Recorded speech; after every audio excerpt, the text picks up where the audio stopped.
Hello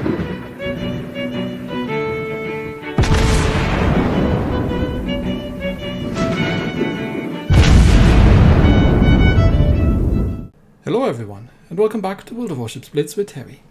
Today we are looking at the Baltimore Tier 9 in the American heavy cruiser tech tree line, and the successor of the Wichita at Tier 8.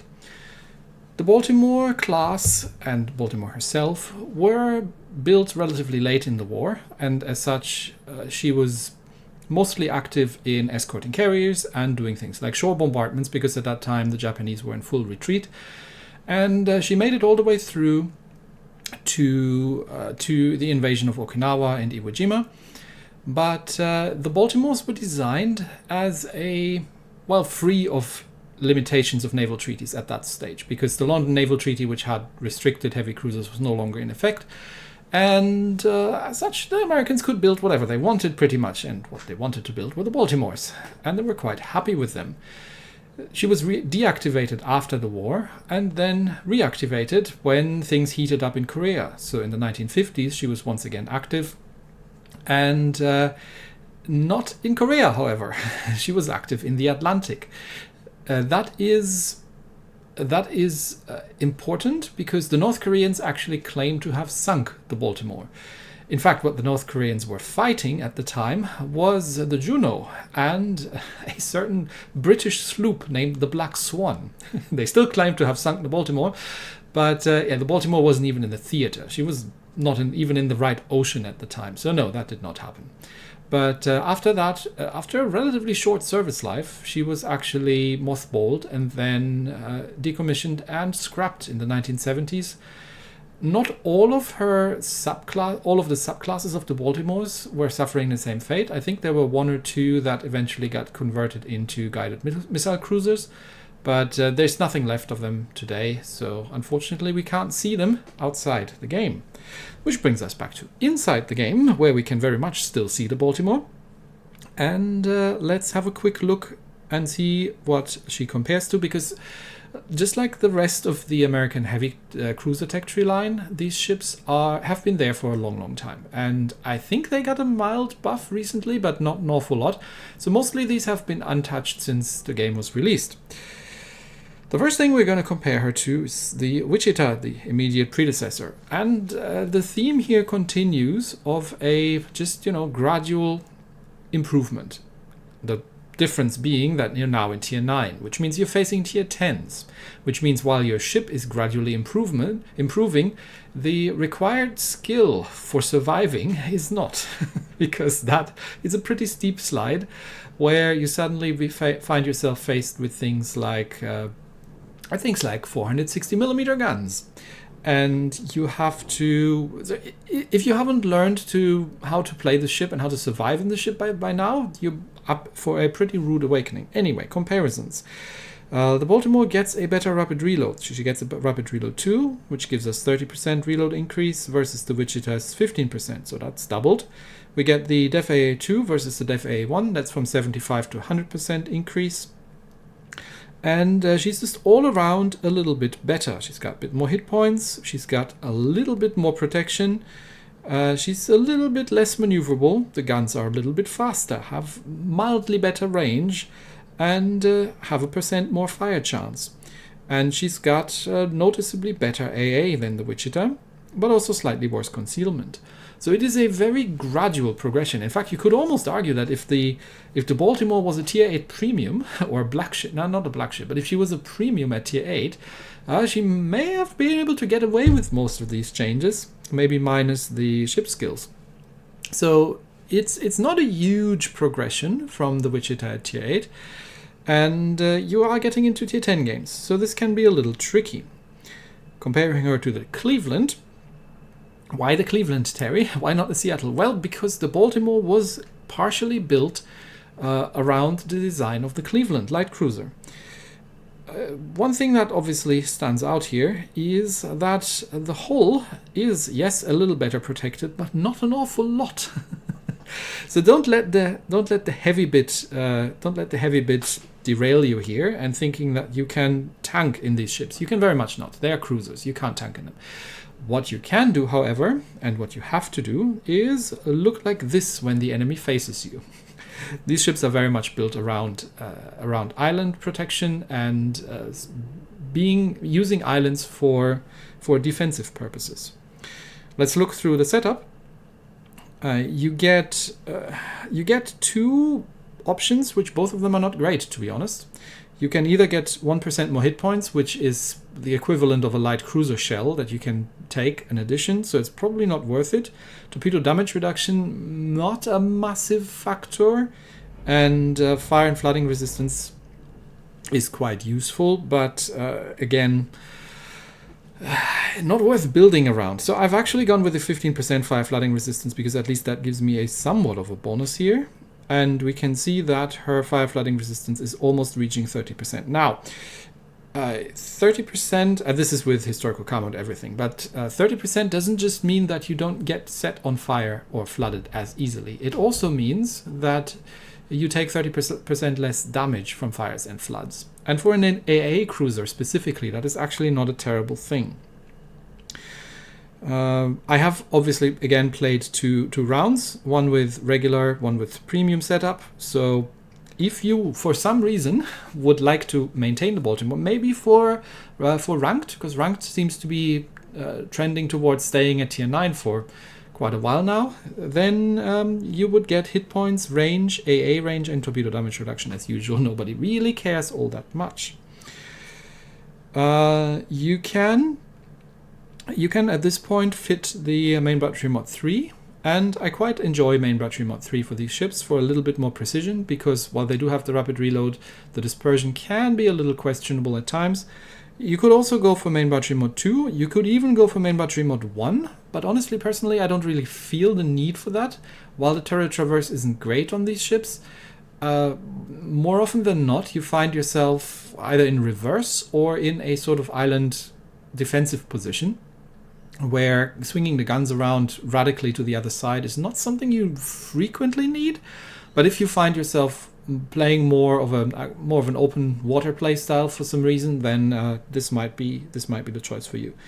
Now, remember I said fire flooding resistance. You could be tempted to throw another 10% into there. Why not? Personally, I much prefer the propulsion mod here, because being able to quickly move forward and backwards is very conducive to your survival. If you are able, because it allows you to be able to duck behind islands and avoid incoming shell fire, which is much more valuable than a measly 3% of damage reduction on fires and floods. And in the third slot, we have the steering gear. Concealment may be an option here. Personally, I find that these are ships where I just blaze away as soon as I get in range of anything, and at that point concealment becomes then relatively unimportant. So again, not sure about this one. I know concealment is quite popular these days, but I personally prefer this setup for more mobility, because again, you need to compensate for the lack of armor that you have in a cruiser with maneuverability and with positional play, and for that I like to focus on that.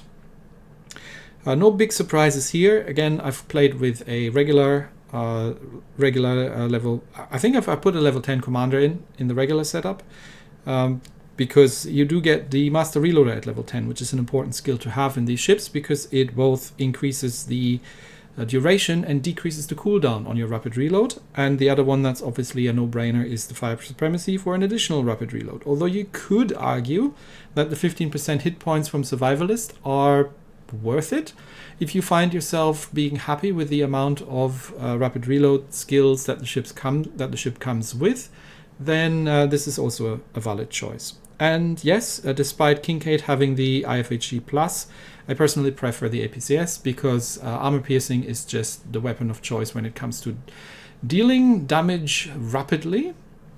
And at closer ranges against battleships, you don't want to necessarily set fires. You want to get them done quickly, and as such, the APCS, even against other cruisers, can help you out in that regard. So that's that. And yes, I have the horizontal protection expert, because it's the only thing that makes sense. You don't get any torpedoes, and citadels are not as frequent to make boosting them very valuable. So the unfavorable tier 9. how does the Baltimore play in that setup? Let's go and have a look.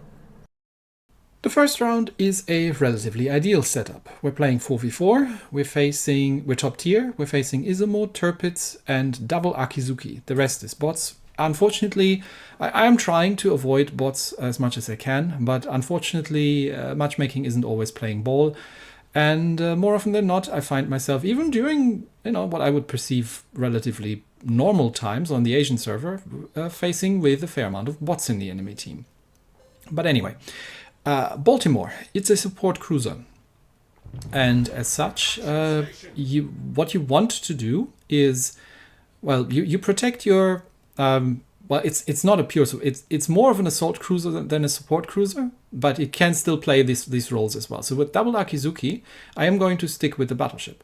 And yes, it's a bot carrier, but I can, if things happen, I can still take on the planes and do anything necessary. I'm not primarily purpose-built to dealing with destroyers, because these ships have no utility in that regard. I have neither sonar nor radar. But that said, don't let that deter you. You still have rapid-firing guns, you're still a cruiser, and dealing with destroyers is still part of your bread and parcel. You're not just there to HE spam battleships. But the thing that I like about these ships, and yes, I am going to camp this island here. Okay, there's a bot, it's an Ibuki, starting to open up. So let's use our first rapid reload and just start unloading at that thing. The things that I like about these ships is their general purpose nature. They're pretty good at taking on anything.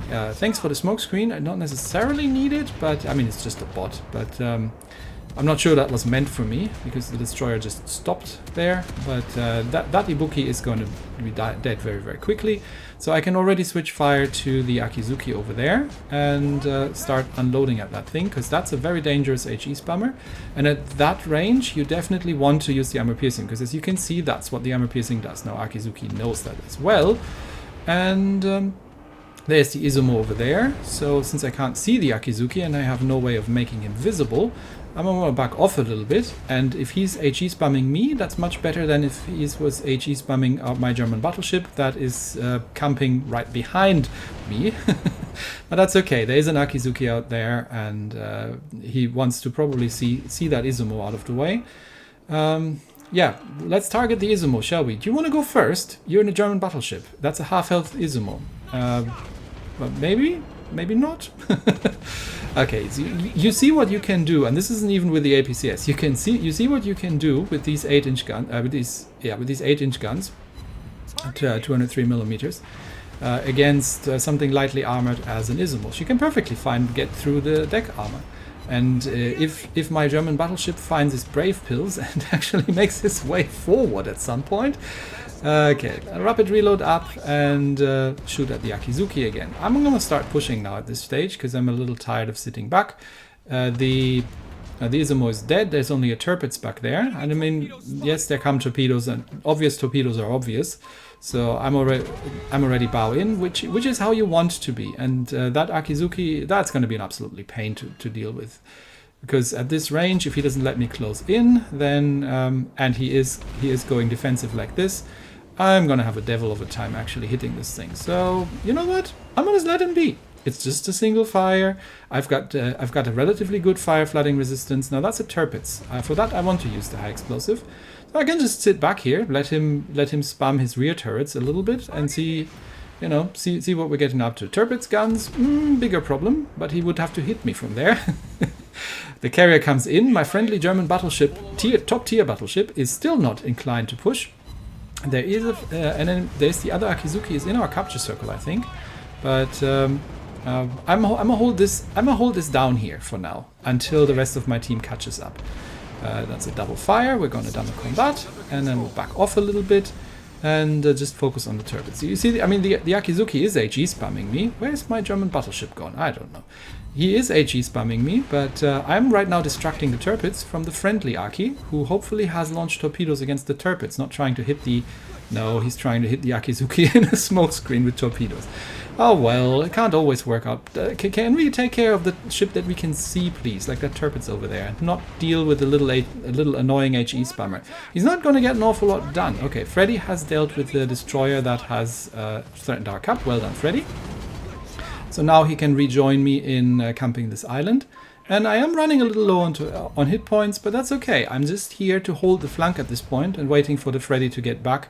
Friendly Akizuki is now coming under fire more aggressively, so we'll just stay at maximum range, recover a little bit of health, and no, the Freddy still doesn't want to push. Come on, Freddy, it's just the Tirpitz and an Akizuki. We can take him, right? Come on. I mean, we're ahead on points, we don't need to, but yeah, it's just the three of them really. But the friendly Akizuki maybe getting a little aggressive there. So if he's pushing, we can't let him push alone because he's low on hit points. He's going to die. So I once again am going to help out against that Akizuki over there, which appears to be somewhat stationary. I do have to be careful with the Tirpitz though. Yeah, to nobody's great surprise, the Akizuki has died. So we are now in a draw situation. Because, yeah, we have to win harder. So, see, the thing is, I can't push the Akizuki because the Tirpitz is there and I don't have the hit points to do it. If the Friedrich der Große would like to come along instead of hiding behind me, that would be much appreciated. But if I can't push the Akizuki, then I'm not going to get into effective range with my guns, and I'm just going to have to rely on long-range pop gun efforts. And yes, there are more torpedoes. I know that there are more torpedoes. That's why I'm bow in. So, Freddy, if you wouldn't mind... yes, these are actually aircraft-aimed torpedoes from a bot carrier. If you wouldn't mind, you've got the hit points. There you go. Okay, now Freddy is pushing. So the problem is we've got 50 seconds left. Now I've got the hit points, but now we have to kill something. And which means we do need to focus our fire. And Freddy is taking the Akizuki under fire. So I'm going to try and match that and see if I can do anything here. We've got 30 seconds left, last rapid reload up. See if we can manage to kill the Akizuki. Again, I have to be wary of torpedoes. Freddy has stopped pushing. And I have to be very wary of Tirpitz, so I can't give broadside here to get all my guns to bear. And at this range, it's going to be difficult for me to take down the Akizuki if he is actively maneuvering, which he is, because he's not stupid. He doesn't want to sit still. So 10 seconds left. If I get a lucky hit in, I might be able to take him down, but the Akizuki is not stupid. He is actively dodging while HE spamming the Freddy. Last salvo out, but the Akizuki has survived and it ends up in a draw. This battle, and well played to the enemy Akizuki. This battle is that's exactly how you want to play the Akizuki. You don't want to go into suicide range of a cruiser just to get yourself killed. But this battle shows you sort of what the ship can and can't do. It can be a very, very good support cruiser, but you can't really push into large caliber gunfire on your own if you have things to deal with. And it's just not something you can really do in these cruisers. You need to play with your team. And you need to use positioning, and you need to use your concealment, not concealment, use islands and make the best of it. But if your team doesn't want to, it's very, very difficult to make happen. Anyway, moving on, we find ourselves in a tier 10 game. A double Großer Kurfürst, Iowa, Zao, and 3 destroyers, Khabarovsk, Z-46, and a Fletcher. So, what you would like to do in an assault cruiser is you look at the double Großer Kurfürst there and you're like, yep, fire damage. Om nom nom. Unfortunately, what you have to do if you're a cruiser player and you're taking your role seriously, even though you may not be equipped as a support cruiser, there are 3 destroyers on the enemy team. And I'm spawning on the flank here with one of the friendly destroyers. That is the Shimakaze. So I am going to be facing 1 or 2 destroyers, because if you look at the setup, there's and Shima is not moving. Is Shima moving? Hope I don't have an AFK Shima here. If you look at the setup, one of our destroyers spawns on C, one spawns on A. So it could be that it's certain that there's an enemy destroyer spawning at A cap, and the Shima is moving. So I'm going to rely on Shima for spotting, and I'm going to go a long way around. And again, island cover is your friend here. See if anything shows up, but I can cover A cup. So we're facing one destroyer for certain, but maybe even a second one, depending on where they're going and how they've been spawning. Yeah, one destroyer is an A. That's the cover probably. Not necessarily, because Shima was sort of late to the party. So and yeah, Shima does not want to get in there. Yeah, it's the Kaba. Okay, and I'm spotted. That wasn't the Khabarovsk, I think. So there might be another destroyer here. So let's keep the island between myself and things, and to see if we can push the Kaba out of the capture circle, so Shima can get in there.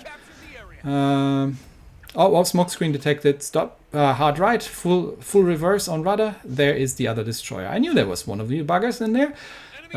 Smoke screen. I haven't paid attention, but that's the Z. Two quad launches. Yeah, Fletcher would have been 10, so that's the Z. So he's now out of torpedoes, which means I'm going to try and rush him before he reloads. And I'm switching to high explosive because at this range I want to use the I want to get up close and personal. I need to use the HE. Now if he's smart, he hasn't been sitting around in his smoke screen, and it looks like he is smart, which means he's now on the other side of the island, which means he's in an ambush position once he reloads his torpedoes. I don't want to be in a very close range fight with an enemy destroyer if I don't have to be. But our Shima has buggered off and is now lurking back at base. There's still that Khabarovsk out there, but I now have flanking shots at things. So while the Z is sitting behind that island there, I know where he is. I'm just going to position yep, there you are. I'm just going to position myself in such a way that I'm not an easy target for torpedoes. There's the Zao as well, and losing some shots. But yeah, I have seen you. Was that the Z or was that somebody else? Let's see. There was definitely a destroyer there a minute ago. For all intents and purposes, it should have been the German destroyer. I am spotted, but then again, I'm within full bloom. Now, I could be spotted by the Zao, so I still don't know exactly. Yep, okay, I know exactly where you are. And okay, these are 10 launches. This is the Fletcher. These are 10 spreads. So the Fletcher is somewhere here. And he's been moving south because when he was spotted, he came up behind the island. He dropped the torpedoes from that position, so he's now threatening my Montana and my battleship line in general. A-Cap is secure. Monty has taken out the Zao, so I'm going to go Fletcher hunting. And this is unfortunately not glorious. This is unfortunately not going to net you a huge amount of damage or an MVP, but this is what you do when you're in a cruiser. Even if you don't have sonar and radar, but with some basic knowledge, you can figure out pretty easily where the enemy ships are. So I'm just going to negate that Fletcher and prevent him from doing damage to my battleship line, while the team is focusing. The destroyers are chasing the battleships, and it looks like we may be able to grab C. We have income from A, which I have secured, and I still don't know where the other destroyers are all clustered around the other side. Okay, where's that Fletcher? We're gonna zigzag because, well, I can't see him. He can see me, so I know he's within my detection range. This is one of those few situations where, and the Shimakaze is making himself useful, leaving the Fletcher to me, as he should. This is one of the few occasions where having a concealment build might actually be useful. Okay, where the heck did that... There he is. Okay, so the Fletcher is making one cardinal error here. He's smoking up preemptively. You don't have to smoke up if you're not spotted. Okay, so he has stopped, thinking that he would still be in his smoke. He is not. He has launched his torpedoes, which was obvious. Oh, he is not stupid. He has launched a second spread, which means I'm going to take a couple Fletcher torps here. But I can survive that. That's fine. Heal up, insta-heal up, flooding... controlled, and now he is within range as long as he keeps shooting, and he's obviously now going to try and set fires. But this is an American light heavy cruiser. It's not easy to set on fire, and I'm taking reduced damage from fires. So he's now starting to reach a range where I can switch back to the armor piercing, and now I know exactly where he is. Now my team is now controlling C. One of the other destroyers is in A, so that would be the German destroyer. But now I am hunting down this Fletcher at this point, back to HE. He's letting me close in. He's probably trying to get his torpedoes reloaded while remaining in a defensive position. The problem is he's now within my secondary range as well. He's turning, so there come the torpedoes. I'm almost going to sit here and pop. There he goes. And then we'll just... Yeah, he's done the same thing again. So he's been smart, but the same trick's not going to work twice. So I might be taking one torpedo here. Probably, yeah, I'm going to take one torpedo in the stern. Of course, insta-flood. That's fine. Battle is won at this point. The rest of the team has mopped up. And the friendly Monty and the Iowa have been unmolested by torpedoes. Because I've been going around catching that Fletcher. So has this been a glorious battle? No. I would have much preferred to sit in a capture circle behind an island undetected and HE spam the crap out of two GKs. That would have been great. Unfortunately, you don't always get battles like that. And always remember, you're in a cruiser. You're there to do the dirty work. You're there to keep your battleship safe. You're there to deflect AA. You're there to negate destroyers and give fire support where needed. And as you can see, well, the team has pulled it off without me being there to do the damage. But we'll see. There's one of the other destroyers. There's the Kaba is still alive. We'll see if we can still get a couple shots out at him. But it looks like he's going to be dead very soon anyway. But yeah, this is cruiser life. Okay, Kaba I think is a little faster than that, Terry. You need to lead that a lot more. So can we snatch the kill on the Kaba? Yes, we can actually. I think I deserved that for my efforts. So that's 2 out of 3 destroyers taken care of, and that is game. And yeah, sometimes it isn't glorious. Sometimes you don't do a huge amount of battle, but if you're a cruiser player at heart, you still feel good about yourself after that. Just enabling your team doing things. And yes, as you can see, if you're in the Des Moines and you do not have to deal with destroyers and you can just go and shoot things, these things can actually do a fair amount of damage. And we got ourselves a close quarters expert out of that, because I think we did get a kill. Yeah, you can do 90,000 points of damage without too much trouble. But that is the Wichita. Well, not the Wichita, the Baltimore. The Baltimore. It's an improved Wichita, and it's not a bad ship. It's not the most overpowered, it's not the most glorious ship, but if you're a cruiser player and you've enjoyed the line so far, and you have learned how to, make use of your ships effectively and make use of cover and compensate for your poor armor, then you're certainly going to enjoy the Baltimore. And I can guarantee you that you're going to enjoy the Des Moines, because that thing takes no prisoners at tier 10. And that's it for me today. Thanks, everybody, and I will see you next time. Bye-bye.